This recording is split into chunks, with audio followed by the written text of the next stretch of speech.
2013 के मुजफ्फरनगर फिरक़ेवाना फसादात मामले में जुड़े 18 केसों को यूपी हुकूमत ने वापस लेने का फैसला कर लिया है। इस सिलसिले में उसने जिला हुक्काम को हिदायत भी जारी कर दी है। जराये के मुताबिक स्पेशल सेक्रेटरी कानून जे सिंह ने मुजफ्फरनगर जिला मजिस्ट्रेट राजीव शर्मा को केस वापस लेने के लिए अमल शुरू करने की हिदायत जारी कर दी है। ये मामले बलवा करने, मुहलिक हथियार रखने और दीगर दफात के तहत दर्ज हैं। ख्याल रहे कि उत्तर प्रदेश हुकूमत ने 9 महीने कबल केस वापस लेने से मुतालिक जिला इंतजामिया की राय तलब की थी। ये राय मुजफ्फरनगर फसादात से जुड़े 131 केसों के हवाले से मांगी गई थी। 2013 में मुजफ्फरनगर और उसके मज़ाफ़ात में हुए फसादात में कम अज कम 60 अफराद हलाक जबकि 40,000 से ज्यादा बेघर हो गए थे। चलिए मजीद अपडेट के लिए रुख करेंगे हमारे साथी तंजीर अंसार का। तंजीर, आपसे इस मामले पर अपडेट चाहेंगे, क्या कुछ ताजा मामला?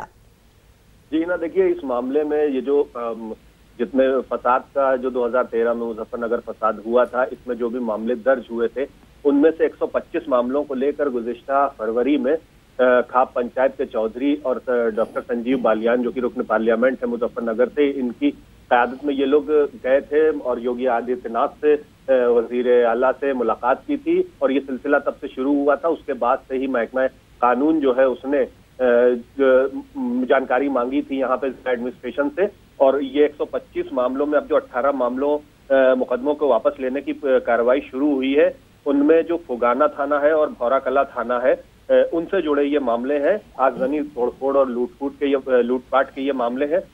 इसके अलावा जो मामले दर्ज हुए थे वो बीजेपी नेताओं के खिलाफ भी दर्ज हुए थे, जिनमें डॉक्टर संजीव बालियान बिजनौर के सांसद कुंवर भारतेंद्र सिंह, मेरठ के सरधना से जो एमएलए हैं संगीत सोम और बुढ़ाना से जो एमएलए हैं उमेश मलिक, इन लोगों के खिलाफ भी मामले थे।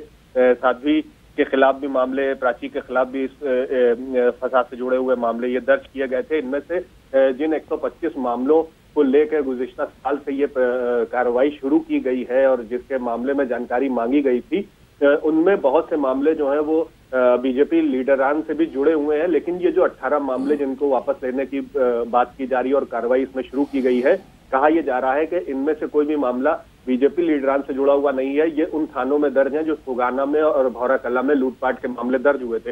इन्हें मैं बता दूं, इस मामले में कवाल वाला जो फसाद हुआ और उसके बाद जो मुजफ्फरनगर और शामली का फसाद हुआ, ये पूरा 2013 में इसमें 6000 से ज्यादा मामले दर्ज किए गए थे। एसआईटी ने 175 मामलों में जो है अपनी चार्जशीट भी दाखिल की थी और इसमें 1000 लोगों को गिरफ्तार भी किया गया था। तो ये जो पूरा मामला है इसमें आगजनी, लूटपाट, तोड़फोड़ और ये सब चीजों को लेके हुआ था। और इसके बाद से ही जब ये बीजेपी सरकार बनी है और उसके बाद से मामले प्रक्रिया शुरू हुई है, जो कार्रवाई शुरू हुई है कि इसमें सियासी जो है आपसी मनमुटाव में भी सियासी तौर पे वो दर्ज कराए गए हैं मामले और उनको वापस लिया जाए। जी तंजीर, बहुत बहुत शुक्रिया आपका इस तमाम तर तफसीली जानकारी के लिए।